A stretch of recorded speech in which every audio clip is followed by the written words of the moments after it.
Ya tentu akan dahsyat kalau Gatot dan Anies dipersatukan misalnya sebagai simbol perlawanan dari rezim.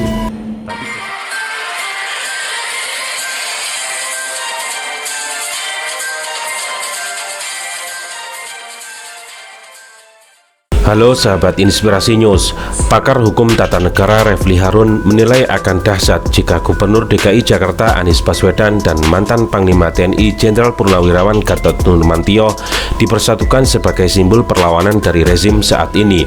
Menurut Refli yang mengulas berita Sindo News berjudul Gatot Nurmantio berpotensi ambil alih peran Prabowo di politik, ada ceruk kosong yang ditinggalkan Prabowo Subianto yang kini merapat ke pemerintahan Jokowi Ma'ruf Amin. Ceruk kosong yang ditinggalkan Prabowo sejauh ini Anies Baswedan yang mengisi. Banyak sekali pendukung Prabowo yang kecewa kemudian menjagokan Anies Baswedan yang dianggap sekarang sebagai simbol perlawanan the establishment rezim Jokowi. Kata Refli dalam channel YouTube-nya Refli Harun Minggu 4 Oktober 2020. Refli mengatakan posisi Gubernur Jawa Barat Ridwan Kamil tidak jelas. Begitu pula Gubernur Jawa Tengah Ganjar Pranowo yang dianggap sebagai putra mahkota dari incumbent dari arus yang saat ini berkuasa.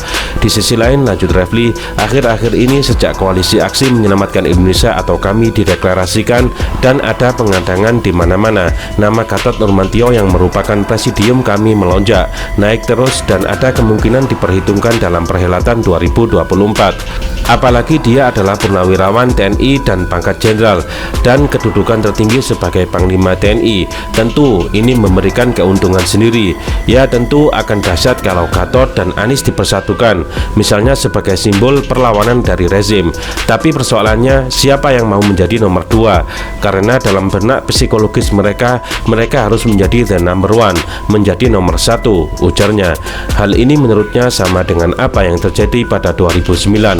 Ketika itu Prabowo harus bernegosiasi dengan Megawati Soekarno Putri pada 2009 dan akhirnya Prabowo memilih menjadi calon wakil presiden. Itu bisa terjadi karena keduanya kepepet. Keduanya tidak bisa maju kalau mereka tidak bersatu. Akhirnya Prabowo mengalah, Megawati maju, katanya.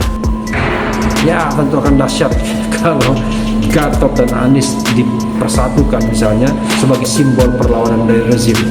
Tapi persoalannya siapa yang mau menjadi nomor 2? Karena dalam benak atau psikologis mereka harus menjadi the number one, harus menjadi nomor 1. Ini sama sulitnya ketika Prabowo harus bernegosiasi dengan Megawati pada tahun 2009 dan akhirnya Prabowo memilih untuk menjadi wakil presiden.